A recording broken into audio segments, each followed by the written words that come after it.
ने ऐलान किया है कि हुकूमत ने फैसला किया है तहरीक लब्बैक पाकिस्तान को कालअदम करार दिया जाए या उस पर पाबंदी लगा दी जाए। और उन्होंने खुद इकरार किया शेख साहब ने कि उनकी तैयारी नहीं थी, ना उनकी तैयारी थी, ना इंतजामिया की तैयारी थी, ना गवर्नमेंट की तैयारी थी, ना पुलिस की, खासतौर पर पंजाब पुलिस की तैयारी थी।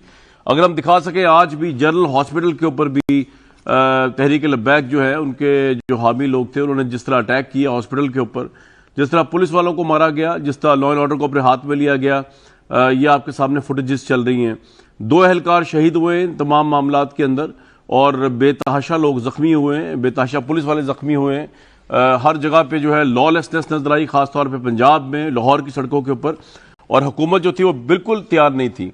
सबसे अहम सवाल तो ये उठ रहे हैं, 2 सवाल आते हैं। एक तो ये कि जो एग्रीमेंट किया गया तहरीक लब्बैक के साथ 16 नवंबर 2020 में, उसमें क्यों ये एग्रीमेंट में लिखा गया, अगर आपने ये फैसला करना ही नहीं था फ्रांस के सफीर को लेकर, अगर आपने उनको वापस नहीं भेजना था तो फिर आपने एग्रीमेंट क्यों किया कि हम जो है वो फ्रांस के सफीर को 4 से 5 माह के अंदर जो है कानून साजी करके वापस भेज देंगे। जब आपको नजर आ रहा था, ये उस वक्त भी नजर आ रहा था ये प्रैक्टिकली पॉसिबल नहीं है या पॉलिटिकली पॉसिबल नहीं, तो आपने ऐसा क्यों किया? अगर कर दिया था तो फिर इस पर आपने क्या किया? आपने क्यों लोगों को यह मौका दिया कि वो ब्रीच ऑफ एग्रीमेंट के नाम से सड़कों पे निकले, उनके लीडर को आप गिरफ्तार करें और उसके बाद ये लॉलेसनेस किसी भी लिहाज जस्टिफाइड नहीं है, लेकिन ये किसी भी तरह से हुकूमत की दानिशमंदी और फैसला साजी को भी जस्टिफाई करती हुई नजर नहीं आती। तो इस वक्त सिचुएशन ये है कि अगरचे अब ये फैसला कर दिया गया है कि तहरीक लब्बैक को जो है वो पाबंदी लगा दी जाए, लेकिन क्या इससे इन लोगों पर पाबंदी लग जाएगी जो डंडे लेके बाहर निकले हुए हैं, जिन्होंने सड़कों को, शाहराहों को जो है वो टेक ओवर किया हुआ है, लॉ एंड ऑर्डर को अपने हाथ में लिया हुआ है?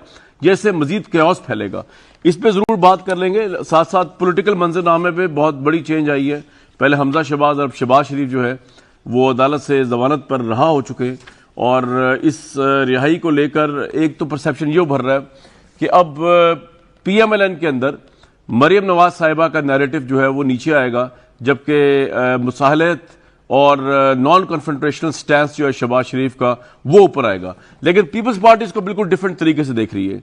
मैं पीपल्स पार्टी की लीडरशिप की ट्वीट्स पढ़ रहा था, वो इसको NRO समझते हैं, वो इसको अब कह रहे हैं कि मुस्लिम लीग नून जो है वो सियासी दहशत गर्दों की, टारगेट किलर्स की जमात बन चुकी है। वो इसको मुस्लिम लीग नून लंदन, जिस तरह MQM लंदन को हम तशबीह देते हैं इन अ वेरी नेगेटिव कॉनोटेशन, अब वो मुस्लिम लीग नून को, लंदन को अलग कर रहे हैं और शहबाज शरीफ को शायद अलग कर रहे हैं।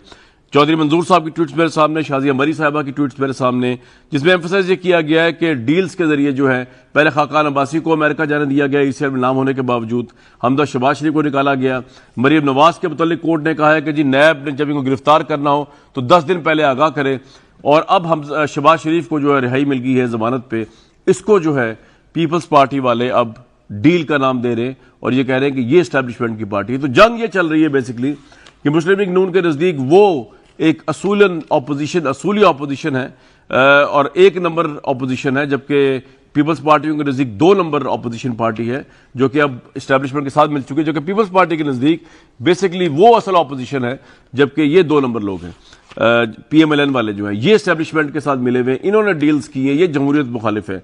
समझ नहीं आ रहा दोनों में से सच कौन है और गलत कौन है, लेकिन तमाम इश्यूज के ऊपर जरूर व्यूअर्स बात कर लेंगे। और जहांगीर तरीन का मसला भी छिड़ा, प्राइम मिनिस्टर से सवाल हुआ, इस पर बड़े इंटरेस्टिंग जवाब दिया प्राइम मिनिस्टर ने और मुझे तो बड़ा अच्छा लगा, इस पर भी जरूर बात करेंगे। लेकिन पहले जरा इन तमाम चीजों पर बात कर ली जाए। खुश तो बहुत होंगे आपके जो लोग आपको फारिग करने के लिए आए थे, आज वो ऑब्वियसली आपस में जो है वो ज्यादा अच्छे टर्म्स पे नहीं है, यूनाइटेड नहीं है उस तरह। तो ये सारे मामला जो है ये इस बात पे चल रहा है कि बेसिकली डील किसके साथ है और कौन किसका हिस्सा बन चुका हुआ है। आप बताइए, क्योंकि सारा ओनस आप पे आ गया है। नून लीग ये कहती है कि ये अब पीपल्स पार्टी आपकी जमात बन चुकी है, आपकी हमख्याल जमात बन चुकी है।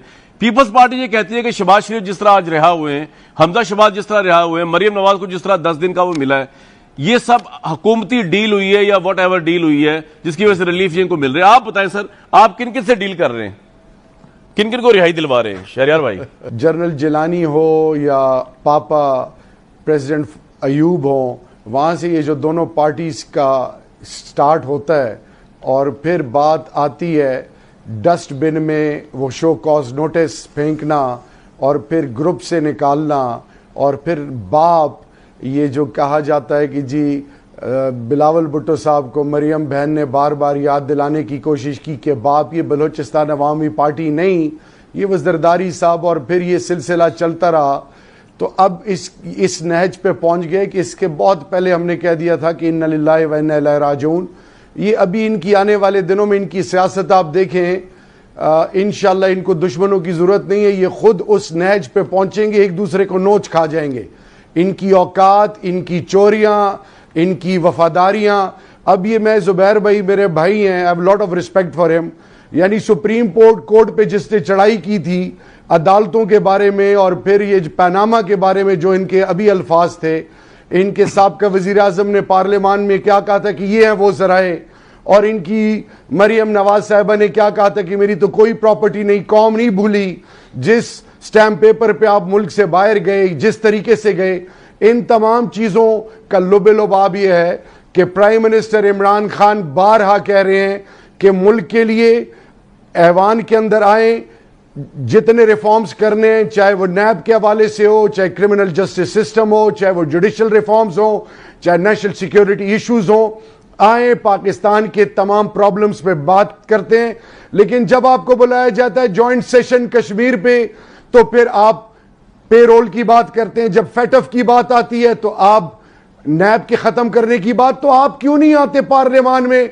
आए, अपनी जात को पीछे रखें और मुल्क को और मुल्क के ऐवानों को उस सिमत में इस्तेमाल करें कि जिससे फिर खुर्शीद शाह साहब और ये बाकी जो अभी वहाब भाई कह रही है ये बातें ना आए। मेरा सवाल ये है कि जो बयानिया नवाज शरीफ ने डॉन लीग से लेकर गुजरांवाला के पीडीएम के जलसे और मुख्तलिफ लेवल पर जारी रखा, अगर ये कोई पश्तून करता, अगर कोई बलोच करता, अगर कोई सिंध करता, तो फिर क्या नैरेटिव होता? खुदा के लिए इस फेडरेशन को चलाने के लिए हमने सबको इज्जत देनी है, सबको साथ लेके चलना है, लेकिन कोई होली काउ नहीं बन सकता। Nobody is above law and we need to be making everyone an example as per law. मैं गलत करूं, मेरा प्राइम मिनिस्टर गलत करे, कैबिनेट मेंबर गलत करे, they need to be penalised, और कानून के तमाम जो दायरे उसके मुताबिक। लेकिन ये कौम को बेवकूफ करना, कौम को गुमराह करना, this is not acceptable. Khurshid Shah साहब और ये बाकी जो अभी वहाब भाई कह रही है ये बातें ना आए। मेरा सवाल ये है कि जो बयानिया नवाज शरीफ ने डॉन लीग से लेकर गुजरांवाला के पीडीएम के जलसे और मुख्तलिफ लेवल पर जारी रखा, अगर ये कोई पश्तून करता, अगर कोई बलोच करता, अगर कोई सिंध करता, तो फिर क्या नैरेटिव होता? खुदा के लिए इस फेडरेशन को चलाने के लिए हमने सबको इज्जत देनी है, सबको साथ लेके चलना है, लेकिन कोई होली काउ नहीं बन सकता। Nobody is above law and we need to be making everyone an example as per law. मैं गलत करूं, मेरा प्राइम मिनिस्टर गलत करे, कैबिनेट मेंबर गलत करे, they need to be penalised, और कानून के तमाम जो दायरे उसके मुताबिक। लेकिन ये कौम को बेवकूफ करना, कौम को गुमराह करना, दिस इज नॉट एक्सेप्टेबल।